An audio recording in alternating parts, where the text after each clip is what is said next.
देवी सती को आई देख उनकी यशस्विनी माता आक्शिनी वीरणी ने और बहनों ने उनका यथोचित आदर सत्कार किया, परंतु राजा दक्ष ने उन्हें देखकर भी कुछ आदर नहीं किया तथा उन्हीं के भय से भगवान शिव की माया से मोहित हुए दूसरे लोग भी उनके प्रति आदर का भाव न दिखा सके। मुने सब लोगों के द्वारा तिरस्कार प्राप्त होने से देवी सती को बड़ा विस्मय हुआ, तो भी उन्होंने अपने माता पिता के चरणों में मस्तक झुकाया। उस यज्ञ में देवी सती ने भगवान विष्णु आदि देवताओं के भाग देखे, परंतु शंभु का भाग उन्हें कहीं नहीं दिखाई दिया। तब सती ने दुस्साह क्रोध प्रकट किया और अपमानित होने पर भी रोष से भरकर सब लोगों की ओर क्रूर दृष्टि से देखती हुई दक्ष को जलाती हुई सी बोली। देवी सती ने कहा, प्रजापते, आपने परम मंगलकारी भगवान शिव को इस यज्ञ में क्यों नहीं बुलवाया, जिनके द्वारा यह यज्ञ संपूर्ण चराचर जगत पवित्र होता है, जो स्वयं ही यज्ञवेताओं में श्रेष्ठ, यज्ञ के अंग, यज्ञ की दक्षिणा, यज्ञ करता यजमान है। उन भगवान शिव के बिना यज्ञ की सिद्धि कैसे हो सकती है? आहो, जिनके स्मरण करने मात्र से सब कुछ पवित्र हो जाता है, उन्हीं के बिना किया हुआ यह सारा यज्ञ अपवित्र हो जाएगा। द्रव्य, मंत्र आदि, हास्य और काव्य, ये सब जिनके स्वरूप हैं, उन्हीं भगवान शिव के बिना इस यज्ञ का आरंभ कैसे किया? क्या आपने भगवान शिव को सामान्य देवता समझ रखा है? आज आपकी बुद्धि भ्रष्ट हो गई है, इसलिए आप पिता होकर भी मुझे अधम जच रहे हैं। अरे, ये श्री विष्णु और श्री ब्रह्मा आदि देवता तथा मुनि अपने प्रभु भगवान शिव के आए बिना इस यज्ञ में कैसे चले आए? ऐसा कहने के बाद शिव स्वरूपा परमेश्वरी देवी सती ने भगवान विष्णु, भगवान ब्रह्मा और श्री इंद्र आदि सब देवताओं को तथा समस्त ऋषियों को बड़े कड़े कड़े शब्दों में फटकारा। श्री ब्रह्मा जी कहते हैं, हे नारद, इस प्रकार क्रोध से भरी हुई माँ जगदम्बा ने वहाँ व्यथित हृदय से अनेक प्रकार की बातें कही। श्री विष्णु आदि समस्त देवता और मुनि जो वहाँ उपस्थित थे, देवी सती की बात सुनकर चुप रहे। अपनी पुत्री के वैसे वचन सुनकर कुपित हुए दक्ष ने सती की ओर क्रूर दृष्टि से देखा और इस प्रकार कहा। दक्ष बोले, भद्रे, तुम्हारे बहुत कहने से क्या लाभ? इस समय यहाँ तुम्हारा कोई काम नहीं है, तुम जाओ या ठहरो, यह तुम्हारी इच्छा पर निर्भर है। तुम यहाँ आई ही क्यों? समस्त विद्वान जानते हैं कि तुम्हारे पति शिव अमंगल रूप हैं, वे कुलीन भी नहीं हैं, वेद से बहिष्कृत हैं और भूतों, प्रेतों तथा पिशाचों के स्वामी हैं। वे बहुत ही कुवेश धारण किए रहते हैं, इसलिए रुद्र को इस यज्ञ के लिए नहीं बुलवाया गया। बेटी, मैं रुद्र को अच्छी तरह जानता हूँ, अतः जानबूझकर ही मैंने देव ऋषियों की सभा में उसको आमंत्रित नहीं किया। रुद्र को शास्त्र के अर्थ का ज्ञान नहीं है, वे उद्दंड और दुरात्मा हैं। मुझ मूढ़ पापी ने श्री ब्रह्मा जी के कहने से उनके साथ तुम्हारा विवाह कर दिया, अतः शुभ स्मृते, तुम क्रोध छोड़कर स्वस्थ व शांत हो जाओ। इस यज्ञ में तुम आ ही गई हो, स्वयं अपना भाग या दहेज ग्रहण करो। दक्ष के ऐसा कहने पर उनकी त्रिभुवन पूजिता पुत्री सती ने भगवान शिव की निंदा करने वाले अपने पिता की ओर जब दृष्टिपात किया, तब उनका रोष और भी बढ़ गया। वे मन ही मन सोचने लगी, अब मैं शंकर जी के पास कैसे जाऊंगी? यदि शंकर जी के दर्शन की इच्छा से वहां गई और उन्होंने यहाँ का समाचार पूछा, मैं उन्हें क्या उत्तर दूंगी? तदनंतर तीनों लोकों की जननी देवी सती रोषावेश से युक्त हो लंबी सांस खींचती हुई अपने दुष्ट हृदय पिता दक्ष से बोली।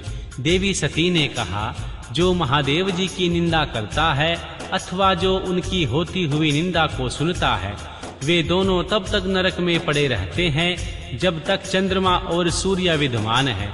अतः तात, मैं अपने इस शरीर को त्याग दूंगी, जलती हुई आग में प्रवेश कर जाऊंगी। अपने स्वामी का अनादर सुनकर अब मुझे अपने जीवन की रक्षा से क्या प्रयोजन? यदि कोई सामर्थ हो, वह स्वयं विशेष यत्न करके शंभु की निंदा करने वाले पुरुष की जीभ को बलपूर्वक काट डाले, तभी वह शिव निंदा श्रवण के पाप से शुद्ध हो सकता है, इसमें संशय नहीं है। यदि कुछ न कर सकने में असमर्थ हो, तो बुद्धिमान पुरुष को चाहिए वह दोनों कान बंद करके वहां से चला जाए।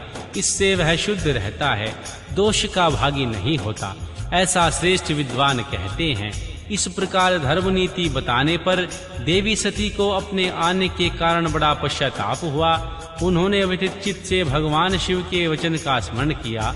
फिर सती अत्यंत कुपित हो दक्ष से, उन विष्णु आदि समस्त देवताओं से तथा मुनियों से भी निडर होकर बोली। देवी सती ने कहा, तात तुम भगवान शंकर के निंदक हो, इसके लिए तुम्हें पश्चाताप होगा। यह महान दुख भोगकर अंत में तुम्हें यातना भोगनी पड़ेगी। इस लोक में जिनके लिए न कोई प्रिय है और न अप्रिय, उन निर्वैर परमात्मा शिव के प्रति तुम्हारे सिवा दूसरा कौन चल सकता है। जो दुष्ट लोग हैं वे सदा ईर्ष्या पूर्वक यदि महापुरुषों की निंदा करें तो उनके लिए यह कोई आश्चर्य की बात नहीं है। परंतु जो महात्माओं के चरणों की रज से अपने ज्ञान अंधकार को दूर कर चुके हैं, उन्हें महापुरुषों की निंदा शोभा नहीं देती। जिनका भगवान शिव यह दो अक्षरों का नाम कभी बातचीत के प्रसंग से मनुष्यों की वाणी द्वारा एक बार भी उच्चारित नहीं हो जाए, तो वह संपूर्ण पाप राशि को शीघ्र ही नष्ट कर देता है। उन्हीं पवित्र कीर्ति वाले निर्मल शिव से तुम द्वेष करते हो। आश्चर्य है, वास्तव में तुम आशिव मंगल रूप हो। महापुरुषों के मन रूपी मधुरकर ब्रह्मानंदमय रस का पान करने की इच्छा से जिनके सर्वदायक चरण कमलों का निरंतर सेवन किया करते हैं, उन्हीं से तुम मूर्खतावश द्रोह करते हो। जिन्हें तुम नाम से शिव और काम से आशिव बताते हो, उन्हें क्या तुम्हारे सिवा दूसरे विद्वान नहीं जानते। भगवान ब्रह्मा आदि देवता, सनक आदि मुनि तथा अन्य ज्ञानी क्या उनके स्वरूप को नहीं समझते। उदार बुद्धि भगवान शिव की जटा फैलाए, कपाल धारण किए, शमशान में भूतों के साथ प्रसन्नता पूर्वक रहते हैं तथा भस्म एवं नरमुंडों की माला धारण करते हैं। इस बात को जानकर भी जो मुनि और देवता उनके चरणों में गिरे हुए निर्मात्म लय को बड़े आदर के साथ अपने मस्तक पर चढ़ाते हैं, इसका क्या कारण है। यही कि वे भगवान शिव ही साक्षात परमेश्वर हैं। प्रवृत्ति यज्ञ आदि और निवृत्ति शाम दाम आदि दो प्रकार के कर्म बताए गए हैं। मनीषी पुरुषों को उनका विचार करना चाहिए। वेद में विचेचन पूर्वक उनके रागी और विरागी दो प्रकार के अलग अलग अधिकारी बताए गए हैं। परस्पर विरोधी होने के कारण उक्त दोनों प्रकार के कर्मों का एक साथ एक ही कर्ता के द्वारा आचरण नहीं किया जा सकता। भगवान शंकर तो पार ब्रह्म परमात्मा है, इनमें इन दोनों ही प्रकार के कर्मों का प्रवेश नहीं है। उन्हें कोई कर्म प्राप्त नहीं होता, उन्हें किसी भी प्रकार के कर्म करने की आवश्यकता नहीं है। पिताजी, हमारा ऐश्वर्य अव्यक्त है, उनका कोई लक्षण अव्यक्त नहीं। सदा आत्मज्ञानी महापुरुष ही उनका सेवन करते हैं। तुम्हारे पास वह ऐश्वर्य नहीं है। यज्ञशालाओं में रहकर वहां के अन्न से तृप्त होने वाले कर्मठ लोगों को जो भोग प्राप्त होता है, उसे वह ऐश्वर्य बहुत दूर है। जो महापुरुषों की निंदा करने वाला और दुष्ट है, उनके जन्म को धिक्कार है। विद्वान पुरुषों को चाहिए उनके संबंध को विशेष रूप से प्रयत्न करके त्याग दे। जिस समय भगवान शिव तुम्हारे साथ मेरा संबंध दिखलाते हुए मुझे दक्षायणी कहकर पुकारेंगे, उस समय मेरा मन सहसा अत्यंत दुखी हो जाएगा। इसलिए तुम्हारे अंग से उत्पन्न हुए सदा शिव के तुल्य घृणित इस शरीर को उस समय मैं निश्चय ही त्याग दूंगी और ऐसा करके सुखी हो जाऊंगी। हे देवताओं और हे मुनियों, तुम सब लोग मेरी बात सुनो। तुम्हारे हृदय में दुष्टता आ गई है। तुम लोगों का यह कर्म सर्वथा अनुचित है। तुम सब लोग मूढ़ हो, क्योंकि भगवान शिव की निंदा और कलह तुम्हें प्रिय है। अतः भगवान हर से तुम्हारे इस कुकर्म का निश्चय ही पूरा दंड मिलेगा। श्री ब्रह्मा जी कहते हैं, हे नारद, उस यज्ञ में दक्ष तथा देवताओं से ऐसा कहकर देवी सती चुप हो गई और मन ही मन अपने प्राण वल्लभ भगवान शंकर का स्मरण करने लगी। अध्याय 29।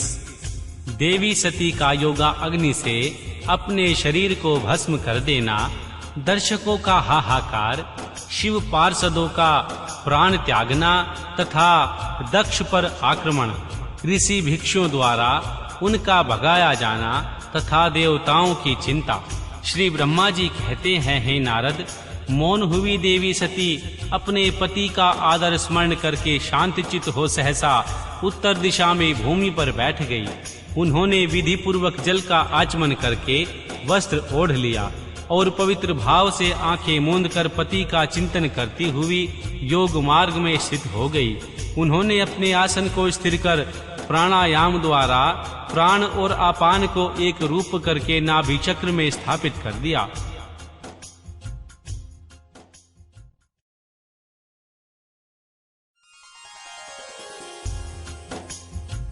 फिर उदान वायु को बलपूर्वक नाभि चक्र से ऊपर उठाकर बुद्धि के साथ हृदय में स्थापित कर दिया।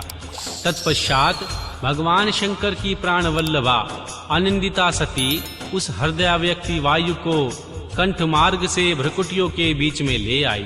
इस प्रकार दक्ष पर कुपित हो सहसा अपने शरीर को त्यागने की इच्छा से देवी सती ने अपने संपूर्ण अंगों में योग मार्ग के अनुसार वायु और अग्नि की धारणा तदनंतर अपने पति के चरणारविंदों का चिंतन करती हुई सती ने अन्य सब वस्तुओं का ध्यान भुला दिया। उनका चित्त योग मार्ग में स्थित हो गया, इसलिए वहां उन्होंने पति के चरणों के अतिरिक्त और कुछ नहीं दिखाई दिया। मुनि श्रेष्ठ, सती का निष्पाप शरीर तत्काल गिरा और उनकी इच्छा के अनुसार योगा अग्नि में जलकर उसी क्षण भस्म हो गया। उस समय वहां आए हुए देवता आदि ने जब यह घटना देखी तब वे बड़े जोर से हाहाकार करने लगे। उनका यह महान अद्भुत विचित्र एवं भयंकर हाहाकार आकाश में और पृथ्वी तल पर सब ओर फैल गया। लोग कह रहे थे, हाय महान देवता भगवान शंकर की परम प्रेयसी देवी सती ने किस दुष्ट के व्यवहार से कुपित हो अपने प्राण त्याग दिए। आहो श्री ब्रह्मा जी के पुत्र, इस दक्ष की बड़ी भारी दुष्टता तो देखो। सारा चराचर जगत जिसकी संतान है उसी की पुत्री स्वामिनी सती देवी को जो सदा ही मान पाने के योग्य थी, उनके द्वारा ऐसी निरादुरत हुई कि प्राणों से ही हाथ धो बैठी। भगवान वृषभ ध्वज की प्रिया सती सदा सभी सत्य पुरुषों के द्वारा निरंतर सम्मान पाने की अधिकारिणी थी। वास्तव में उनका हृदय बड़ा ही असहिष्णु है और प्रजापति दक्ष ब्राह्मण द्रोही है, इसलिए सारे संसार में उनके महान अपयश का प्राप्त होगा। उनकी अपनी ही पुत्री उन्हीं के अपराध से जब प्राण त्यागने को उद्यत हो गई, तब भी उन महान नरक भोगी शंकर द्रोही ने उसे रोका तक नहीं।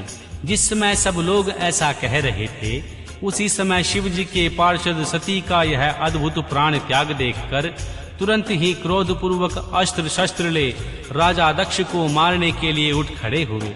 यज्ञ मंडप के द्वार पर खड़े हुए वे भगवान शंकर के समस्त 60,000 पार्षद, जो बड़े भारी बलवान थे, अत्यंत रोष से भर गए और हमें धिक्कार है, हमें धिक्कार है ऐसा कहते हुए भगवान शंकर के गणों के वे सभी वीर यूथपति बारंबार उच्च स्वर में हाहाकार करने लगे। देवऋषि कितने ही पार्षद तो वहां शोक से ऐसे व्याकुल हो गए, वे अत्यंत तीखे प्राणनाशक शस्त्रों द्वारा अपने ही मस्तक और मुख आदि अंगों पर आघात करने लगे। इस प्रकार 20,000 पार्षद उसी समय दक्ष कन्या देवी सती के साथ ही नष्ट हो गए। वहां एक अद्भुत सी बात हुई। नष्ट होने से बचे हुए महात्मा शंकर के वे प्रथम गण क्रोध युक्त दक्ष को मारने के लिए हथियार लिए उठ खड़े हुए। मुने उन आक्रमणकारी पार्षदों का वेग देखकर भगवान भृगु ने यज्ञ में विघ्न डालने वालों का नाश करने के लिए अपहता असुरा राक्षसानी वेदयात इस यजुर मंत्र से दक्षिणाग्नि में आहुति दी। भृगु के आहुति देते ही यज्ञ कुंड से ऋभु नामक सहस्त्रों महान देवता, जो बड़े प्रबल वीर थे, वहां प्रकट हो गए। मुनीश्वर, उन सब के हाथ में जलती हुई लकड़ियां थी। उनके साथ प्रथम गणों का अत्यंत विराट युद्ध हुआ, जो सुनने वालों के भी रोंगटे खड़े कर देने वाला था। उन ब्रह्म तेज से संपन्न महावीर ऋषि भुओं की सब ओर से ऐसी मार पड़ी, जिससे प्रथम गण बिना अधिक प्रयास के ही भाग खड़े हुए। इस प्रकार उन देवताओं ने उन शिव गणों को तुरंत मार भगाया। यह अद्भुत सी घटना भगवान शिव की महाशक्तिमती इच्छा से हुई। वह सब देखकर ऋषि, इंद्रादि देवता, मरुदगण, विश्वदेव, अश्वनी कुमार और लोकपाल चुप ही रहे। कोई सब ओर से आकर वहां भगवान विष्णु से प्रार्थना करते थे कि किसी तरह विघ्न टल जाए। वे उद्विग्न हो बारंबार विघ्न निवारण के लिए आपस में सलाह करने लगे। प्रथम गणों के नाश होने और भगाए जाने से जो भावी परिणाम होने वाला था, उसका भली भांति विचार करके उत्तम बुद्धि वाले श्री विष्णु आदि देवता अत्यंत उद्विग्न हो उठे। इस प्रकार दुरात्मा शंकर द्रोही ब्राह्मबंधु दक्ष के यज्ञ में उस समय बड़ा भारी विघ्न उपस्थित हो गया। अध्याय 30। आकाशवाणी द्वारा राजा दक्ष की भत्सना, उनके विनाश की सूचना तथा समस्त देवताओं को यज्ञ मंडप से निकल जाने की प्रेरणा। श्री ब्रह्मा जी कहते हैं, मुनीश्वर, इसी बीच में वहां दक्ष तथा देवता आदि के सुनते हुए आकाशवाणी ने यह यथार्थ बात कही। रे दुराचारी दक्ष, जो दंभोपचार पारायण महामूढ़, यह तूने कैसा अनर्थकारी कर्म कर डाला। ओ मूर्ख, शिव भक्त राज दधीचि के कथन को भी तूने प्रमाणिक नहीं माना, जो तेरे लिए सब प्रकार से आनंददायक और मंगलकारी था। वे ब्राह्मण देवता तुझे दुस्साह शाप देकर तेरी यज्ञशाला से निकल गए, तो भी तुझ मूढ़ ने अपने मन में कुछ नहीं समझा। उनके बाद तेरे घर में मंगलमयी देवी सती स्वतः पधारी, जो तेरी अपनी ही पुत्री थी, किंतु तूने उसका भी परम आदर नहीं किया। ऐसा क्या हुआ? ज्ञान दुर्बल दक्ष, तूने सती और महादेव जी की पूजा नहीं की। यह क्या किया? मैं ब्रह्मा जी का बेटा हूँ, ऐसा समझकर तू व्यर्थ ही घमंड में भरा रहता है और इसीलिए तुझ पर मोह छा गया। वे देवी सती जो सत्य पुरुषों की आराध्य देवी हैं अथवा सदा आराधना करने के योग्य हैं, वे समस्त पुण्यों का फल देने वाली, तीनों लोकों की माता, कल्याण स्वरूपा और भगवान शंकर के आधे अंग में निवास करने वाली हैं। वे देवी सती ही पूजित होने पर सदा संपूर्ण सौभाग्य प्रदान करने वाली हैं। वे ही महेश्वर की शक्ति हैं और अपने भक्तों को सब प्रकार के मंगल देती है। वे देवी सती ही पूजित होने पर सदा संसार का भय दूर करती हैं, मनोवांछित फल देती हैं तथा वे ही समस्त उपद्रवों को नष्ट करने वाली देवी हैं। वे सती ही सदा पूजित होने पर कीर्ति और संपत्ति प्रदान करती हैं।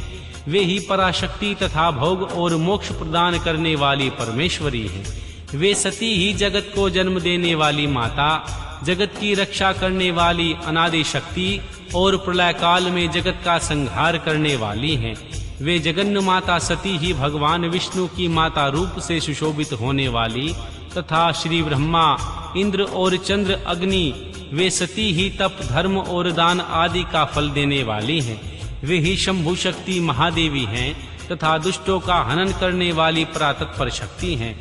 ऐसी महिमा वाली देवी सती, जिनकी सदा प्रिय धर्म पत्नी है, उन महान महादेव को तूने यज्ञ में भाग नहीं दिया। अरे मूढ़, तू कैसा कुविचारी है। भगवान शिव ही सबके स्वामी तथा परातत्पर परमेश्वर हैं। वे समस्त देवताओं के सम्यक सेव्य हैं और सबका कल्याण करने वाले हैं। उन्हीं के दर्शन की इच्छा से सिद्ध पुरुष तपस्या करते हैं और उन्हीं के साक्षात्कार की अभिलाषा लेकर योगलीन योग साधना में प्रावृत होते हैं। अनंत धन धान्य और यज्ञ याग आदि का सबसे महान फल यही बताया गया है कि भगवान शंकर का दर्शन सुलभ हो। भगवान शिव जगत का धारण पोषण करने वाले हैं। वे ही समस्त विद्याओं के पति एवं सब कुछ करने में समर्थ हैं। आदि विद्या के श्रेष्ठ स्वामी और समस्त मंगलों के भी मंगल वे ही हैं। दुष्ट दक्ष, तूने उनकी शक्ति का आज साक्षात्कार नहीं किया। इस यज्ञ का विनाश हो जाएगा। पूजनीय व्यक्तियों की पूजा न करने से अमंगल ही होता है। तूने परम पूज्य शिव स्वरूपा देवी सती का पूजन नहीं किया। शेषनाग अपने सहस्त्र मस्तकों से प्रतिदिन प्रसन्नता पूर्वक जिनके चरणों की रज धारण करते हैं, उन्हीं भगवान शिव की शक्ति देवी थी।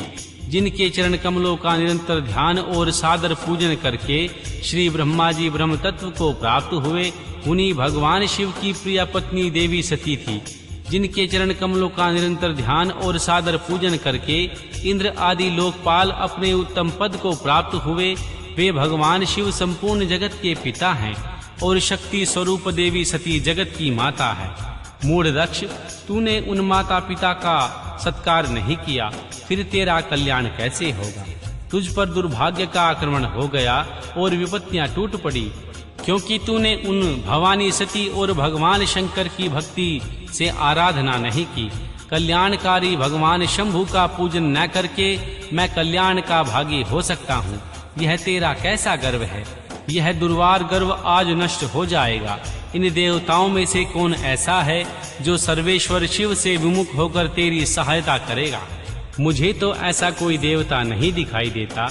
यदि देवता इस समय तेरी सहायता करेंगे तो जलती आग से खेलने वाले पतंगों के समान नष्ट हो जाएंगे। आज तेरा मुंह जल जाए, तेरे यज्ञ का नाश हो जाए और जितने तेरे सहायक हैं वे भी आज ही शीघ्र जल मरे। इस दुरात्मा दक्ष की जो सहायता करने वाले हैं उन समस्त देवताओं के लिए आज शपथ है, वे तेरे अमंगल के लिए तेरी ही सहायता से विरत हो जाएंगे। समस्त देवता आज इस यज्ञ मंडप से निकलकर अपने स्थान को चले जाएं, अन्यथा सब लोगों का सब प्रकार से नाश हो जाएगा। अन्य सब मुनि और नाग आदि भी इस यज्ञ से निकल जाएं, अन्यथा आज सब लोगों का सर्वथा नाश हो जाएगा। श्री हरे और विधात, आप लोग भी इस यज्ञ मंडप से शीघ्र निकल जाइए। श्री ब्रह्मा जी कहते हैं, हे नारद, संपूर्ण यज्ञशाला में बैठे हुए लोगों से ऐसा कहकर सबका कल्याण करने वाली वह आकाशवाणी मौन हो गई।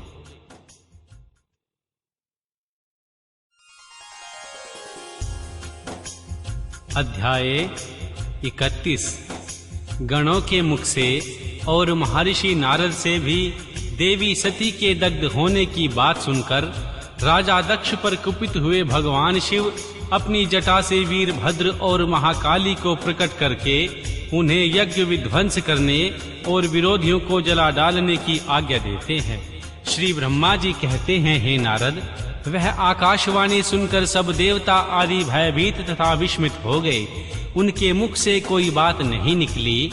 वे इस तरह खड़े या बैठे रह गए मानो उन पर विशेष मोह छा गया हो। भृगु के मंत्र बल से भाग हो जाने के कारण जो वीर शिवगण नष्ट होने से बच गए थे वे भगवान शिव की शरण में भाग गए।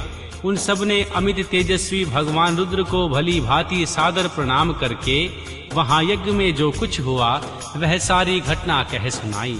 गण बोले, महेश्वर, वह दक्ष बड़ा दुरात्मा और घमंडी है। उसने वहां जाने पर देवी सती का अपमान किया और देवताओं ने भी उनका आदर नहीं किया। अत्यंत गर्व से भरे हुए उस दुष्ट दक्ष ने अपने यज्ञ में भाग नहीं दिया, दूसरे देवताओं के लिए दिया और आपके विषय में उच्च स्वर से दुर्वचन कहे।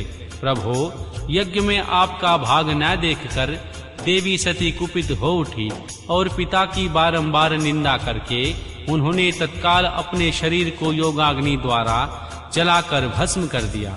यह देख 10,000 से अधिक पार्षद लज्जावंत शस्त्रों द्वारा अपने ही अंगों को काट काट कर वहां मर गए। शेष हम लोग दक्ष पर कुपित हो उठे और सबको भय पहुंचाते हुए वेग पूर्वक उस यज्ञ का विध्वंस करने को उद्यत हो उठे, परंतु विरोधी भृगु ने अपने प्रभाव से हमें तिरस्कृत कर दिया। हम उनके मंत्र बल का सामना न कर सके। प्रभु, वे ही हम लोग आज आपकी शरण में आए हैं। दयालो, वहां प्राप्त हुए भय से हमें बचाइए। निर्भय कीजिए महाप्रभु। उस दक्ष ने आदि सभी दुष्टों ने घमंड में आकर आपका विशेष रूप से अपमान किया। कल्याणकारी शिव, इस प्रकार हमने अपना देवी सती का और मूढ़ बुद्धि वाले दक्ष आदि का भी सारा वृतांत कह सुनाया। अब आपकी जैसी इच्छा हो वैसा करें। ब्रह्मा जी कहते हैं, हे नारद, अपने पार्षदों की यह बात सुनकर भगवान शिव ने वहां की सारी घटना जानने के लिए ही तुरंत स्मरण किया। देव ऋषि, तुम दिव्य दृष्टि से संपन्न हो, अतः भगवान के स्मरण करने पर तुम तुरंत ही वहां जा पहुँचे और शंकर जी को भक्ति पूर्वक प्रणाम करके खड़े हो गए। स्वामी, शिव ने तुम्हारी प्रशंसा करके तुमसे दक्ष यज्ञ में की हुई देवी सती का समाचार तथा दूसरी घटनाओं को पूछा। तात, शंभु के पूछने पर शिव में मन लगाए रखने वाले तुमने शीघ्र ही वह सारा वृतांत कह सुनाया। जो दक्ष यज्ञ में घटित हुआ था। मुने, तुम्हारे मुख से निकली हुई एक बात सुनकर उस समय महान रौद्र पराक्रम से संपन्न सर्वेश्वर रुद्र ने तुरंत ही बड़ा भारी क्रोध प्रकट किया। लोक संहारकारी रुद्र ने अपने सिर से एक जटा उखाड़ी और उसे रोष पूर्वक उस पर्वत के ऊपर दे मारा। मुने, भगवान शिव के पटकने से उस जटा के 2 टुकड़े हो गए और महाप्रलय के समान भयंकर शब्द प्रकट हुआ। देव ऋषि, उस जटा के पूर्व भाग से महाभयंकर महाबली वीरभद्र प्रकट हुआ, जो समस्त शिव गणों के अगुआ हैं। वे भूमंडल को सब ओर से व्याप्त करके उससे भी 10 अंगुल अधिक होकर खड़े हुए। वे देखने में प्रलय अग्नि के समान जान पड़ते थे। उनका शरीर बहुत ऊंचा था। वे 1000 भुजाओं से युक्त थे। उन सर्व सामर्थ्य रुद्र देव के क्रोध पूर्वक प्रकट हुए निश्वास से 100 प्रकार के ज्वर और 13 प्रकार के सन्निपात रोग पैदा हो गए। तात, उस जटा के दूसरे भाग से महाकाली उत्पन्न हुई, जो बड़ी भयंकर दिखाई देती थी। वे करोड़ों भूतों से घिरी हुई थी। जो ज्वर पैदा हुए वे सब के सब शरीरधारी क्रूर और समस्त लोगों के लिए भयंकर थे। अपने तेज से प्रज्वलित हो सब और दाह उत्पन्न करते हुए प्रतीत होते थे। वीरभद्र बातचीत करने में बड़े कुशल थे। उन्होंने दोनों हाथ जोड़कर परमेश्वर शिव को प्रणाम करके कहा। वीरभद्र बोले, महारुद्र, सोम, सूर्य और अग्नि को 3 नेत्रों के रूप में धारण करने वाले प्रभु, शीघ्र आज्ञा दीजिए। मुझे इस समय कौन सा कार्य करना होगा? ईशान, क्या मुझे आधे से एक क्षण में सारे समुद्रों को सुखा देना है, या इतने ही समय में संपूर्ण पर्वतों को पीस डालना है? मैं एक ही क्षण में ब्रह्मांड को भस्म कर डालूं, या समस्त देवताओं और मुनीश्वरों को जलाकर राख कर दूं? शंकर, ईशान, क्या मैं समस्त लोकों को उलट पलट कर दूं, या संपूर्ण प्राणियों का विनाश कर डालूं? महेश्वर, आपकी कृपा से कहीं कोई भी ऐसा कार्य नहीं है जिसे मैं न कर सकूं। पराक्रम के द्वारा मेरी समानता करने वाला वीर ना पहले कभी पैदा हुआ और ना आगे होगा। शंकर, आप किसी तिनके को भेज दे तो वह भी बिना किसी यत्न के क्षण भर में बड़े से बड़ा कार्य सिद्ध कर सकता है, इसमें संशय नहीं। शंभो, यद्यपि आपकी लीला मात्र से सारा कार्य सिद्ध हो जाता है, तथापि मुझे जो भेजा जा रहा है यह मुझ पर आपका अनुग्रह ही है। शंभु, मुझे भी जो ऐसी शक्ति है वह आपकी कृपा से ही प्राप्त हुई है। शंकर, आपकी कृपा के बिना किसी में कोई शक्ति नहीं हो सकती। वास्तव में आपकी आज्ञा के बिना कोई तिनके आदि को भी हिलाने में समर्थ नहीं है, यह निसंदेह कहा जा सकता है। महादेव, मैं आपके चरणों में बारंबार प्रणाम करता हूँ। आप अपने अभिष्ट कार्य को सिद्धि के लिए आज मुझे शीघ्र भेजिए।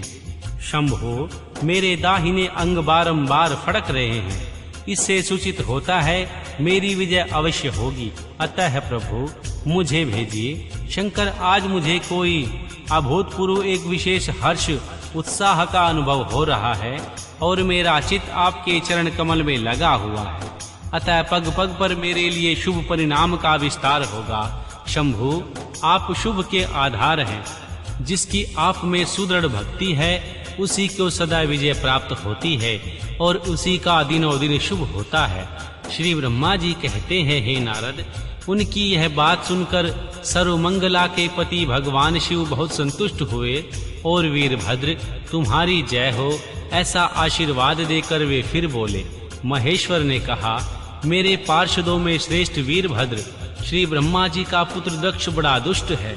उस मूर्ख को बड़ा घमंड हो गया है, अतः इन दिनों वह विशेष रूप से मेरा विरोध करने लगा है। दक्ष इस समय यज्ञ करने के लिए उद्यत हुआ है। तुम याग परिवार सहित उस यज्ञ को भस्म करके शीघ्र मेरे स्थान पर लौट आओ। यदि देवता, गंधर्व, यक्ष अथवा अन्य कोई तुम्हारा सामना करने के लिए उद्यत हो, उन्हें भी आज ही शीघ्र और सहसा भस्म कर डालना। दधीची की दिलाई हुई मेरी शपथ का उल्लंघन करके जो देवता यदि वहां बैठे हुए हैं, उन्हें तुम निश्चय ही प्रयत्न पूर्वक जलाकर भस्म कर देना। जो मेरी शपथ का उल्लंघन करके गर्वयुक्त हो वहां ठहरे हुए हैं, वे सब के सब मेरे द्रोही हैं। अतः उन्हें अग्निमयी माया से जला डालो। दक्ष की यज्ञशाला में जो अपनी पत्नियों और सारभूत उपकरणों के साथ बैठे हों, उन सबको जलाकर भस्म कर देने के पश्चात शीघ्र लौट आना। तुम्हारे वहां जाने पर विश्वदेव आदि देवगण भी यदि तुम्हारे सामने तुम्हारी सादर स्तुति करें तो भी तुम उन्हें शीघ्र आग की ज्वाला से जलाकर ही छोड़ना। वीर वहां दक्ष आदि सब लोगों की पत्नी और बंधु बांधवों सहित जलाकर कलशों में रखे हुए जल को लीला पूर्वक पी जाना। श्री ब्रह्मा जी कहते हैं, नारद, जो वैदिक मर्यादा के पालक, काल के भी शत्रु तथा सबके ईश्वर हैं, वे भगवान रुद्र रोष से आंखें लाल किए महावीर वीरभद्र से ऐसा कहकर चुप हो गए। अध्याय 32। प्रथम गणों सहित वीरभद्र और महाकाली का दक्ष यज्ञ विध्वंस के लिए प्रस्थान। दक्ष तथा देवताओं को अपशकुन एवं उत्पात सूचक लक्षणों का दर्शन एवं भय होना। श्री ब्रह्मा जी कहते हैं, हे नारद, महेश्वर के इस वचन को आदर पूर्वक सुनकर वीरभद्र बहुत संतुष्ट हुए। उन्होंने महेश्वर को प्रणाम किया। तत्पश्चात उन देवादि देवशूली की उपर्युक्त आज्ञा को शिरोधार्य करके वीरभद्र वहां से शीघ्र ही दक्ष के यज्ञ मंडप की ओर चले। भगवान शिव ने केवल शोभा के लिए उनके साथ करोड़ों महावीर गणों को भेज दिया। जो प्रलय अग्नि के समान तेजस्वी थे, जो कौतूहलकारी प्रबल वीर प्रथम गण वीरभद्र के आगे और पीछे भी वहां चल रहे थे, काल के भी काल भगवान रुद्र के वीरभद्र सहित जो लाखों पार्षद गण थे, उन सब का स्वरूप रुद्र के ही समान था। उन गणों के साथ महात्मा वीरभद्र भगवान शिव के समान ही वेशभूषा धारण किए रथ पर बैठकर यात्रा कर रहे थे। उनके 1 सहस्त्र भुजाएं थी, शरीर में नागराज लिपटे हुए थे। वीरभद्र बड़े प्रबल और भयंकर दिखाई देते थे। उनका रथ बहुत ही विशाल था। उनमें 10,000 सिंह जोते जाते थे, जो प्रयत्न पूर्वक उस रथ को खींचते थे। उसी प्रकार बहुत से प्रबल सिंह, शार्दूल, मगर, मत्स्य और सहस्त्रों हाथी उस रथ के पश्चभाग की रक्षा करते थे। काली, कात्यायनी, ईशानी, चामुंडा, मुंडमर्दिनी, भद्रकाली, भद्रा, त्वारिता और वैष्णवी, इन 9 दुर्गाओं के साथ समस्त भूतगणों के साथ महाकाली राजा दक्ष का विनाश करने के लिए चली। डाकिनी, शाकिनी, भूत, प्रमात, गृहाक, कुष्मांड, पारपट, चटक, ब्रह्म राक्षस, भैरव तथा क्षेत्रपाल आदि ये सभी वीर भगवान शिव की आज्ञा का पालन करके एवं दक्ष के यज्ञ का विनाश करने के लिए तुरंत वहां से चल दिए। इसके सिवा 64 गणों के साथ योगिनियों का मंडल भी सहसा कुपित हो राजा दक्ष का विनाश करने के लिए वहां से चल दिए। इस प्रकार कोटि कोटि गण एवं विभिन्न प्रकार के गणाधीश वीरभद्र के साथ चले। उस समय भेरियों की गंभीर ध्वनि होने लगी। नाना प्रकार के शब्द करने वाले शंख बज उठे। भिन्न भिन्न प्रकार की सींगे बजने लगी। महामुने सेना सहित वीरभद्र की यात्रा के समय वहां बहुत से सुखद शकुन होने लगे। इस प्रकार जब प्रथम गणों सहित वीरभद्र ने प्रस्थान किया, तब उधर दक्ष तथा देवताओं को बहुत से अशुभ लक्षण दिखाई देने लगे।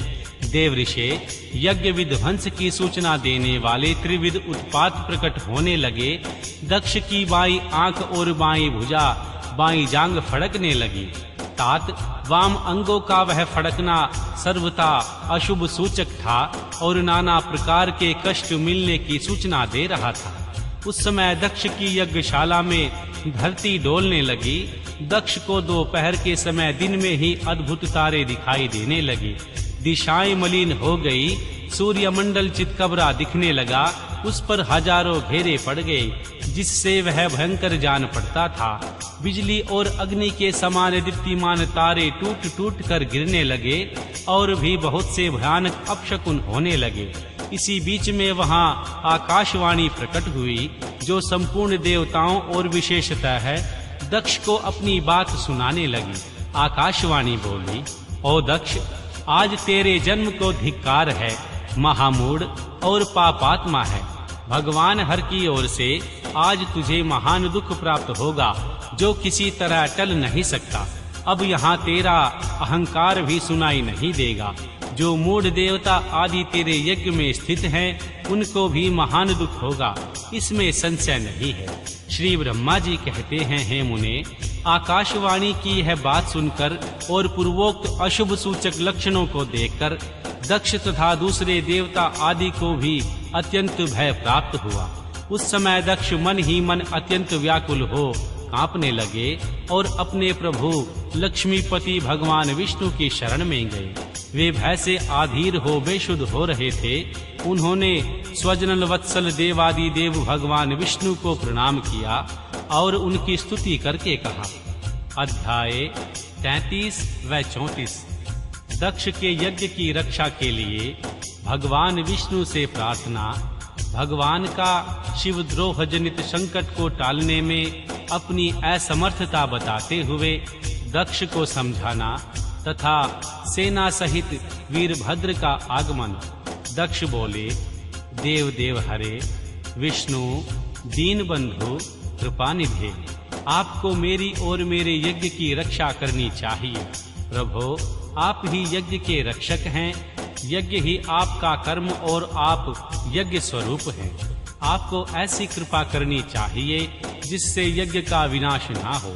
श्री ब्रह्मा जी कहते हैं, मुनीश्वर, इस तरह अनेक प्रकार से सादर प्रार्थना करके दक्ष भगवान श्री हरि के चरणों में गिर पड़े। उनका चित्त भय से व्याकुल हो रहा था। जिनके मन में घबराहट आ गई थी, उन प्रजापति दक्ष को उठाकर और उनकी पूर्वोक्त बात सुनकर भगवान विष्णु ने देवादि देव भगवान शिव का स्मरण किया। अपने प्रभु एवं महान ऐश्वर्य से युक्त परमेश्वर शिव का स्मरण करके शिव तत्व के ज्ञाता श्री हरि दक्ष को समझाते हुए बोले। श्री हरि ने कहा, दक्ष, मैं तुमसे तत्व की बात बता रहा हूँ, तुम मेरी बात ध्यान देकर सुनो। मेरा यह वचन तुम्हारे लिए सर्वथा हितकर महामंत्र के समान सुखदायक होगा। दक्ष, तुम्हें तत्व का ज्ञान नहीं है, इसलिए तुमने सबके अधिपति परमात्मा शंकर की अवहेलना की है। ईश्वर की अवहेलना से सारा कार्य सर्वथा निष्फल हो जाता है। इतना ही नहीं, पग पग पर विपत्ति भी आ जाती है। जहाँ अपूज्य पुरुषों की पूजा होती है और पूजनीय पुरुषों की पूजा नहीं की जाती, वहाँ दरिद्रता, मृत्यु तथा भय, ये तीन संकट अवश्य प्राप्त होते हैं। इसलिए संपूर्ण प्रयत्न से तुम्हें भगवान वृषभध्वज का सम्मान करना चाहिए।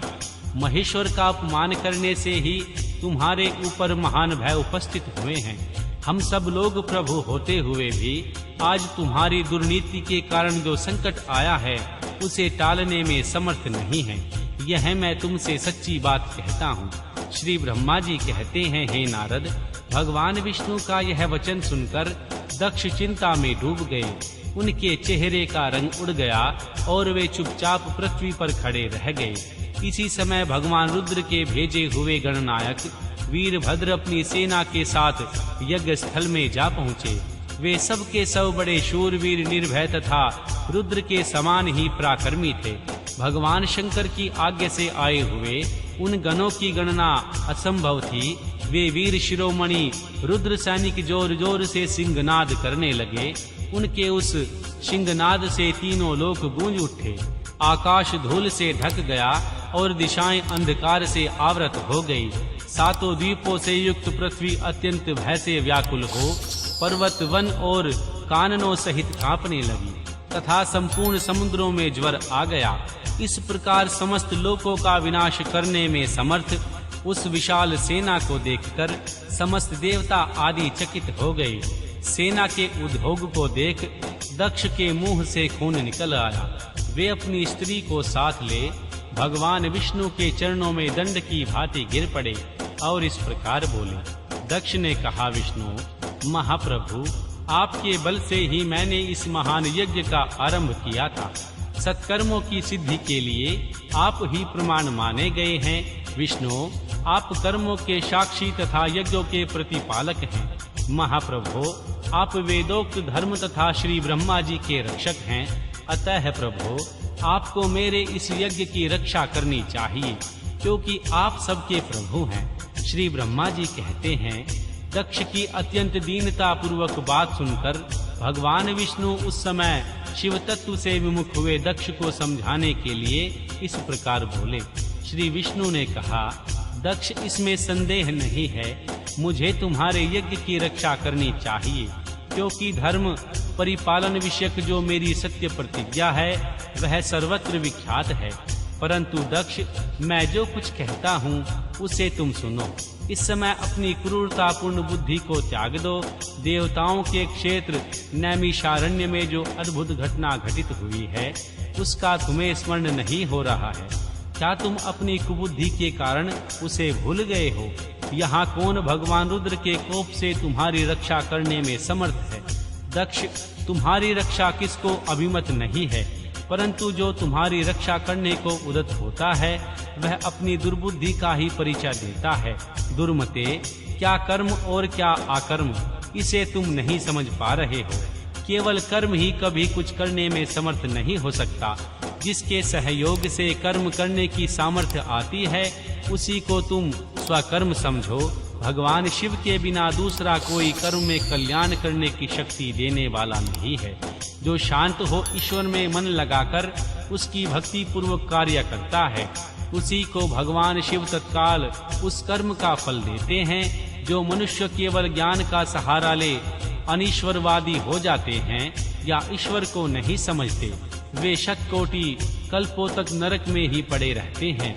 फिर वे कर्म पाश में बंधे हुए जीव प्रत्येक जन्म में नरकों की यातना भोगते हैं, क्योंकि वे केवल सकाम कर्म के ही स्वरूप का आश्रय लेने वाले होते हैं।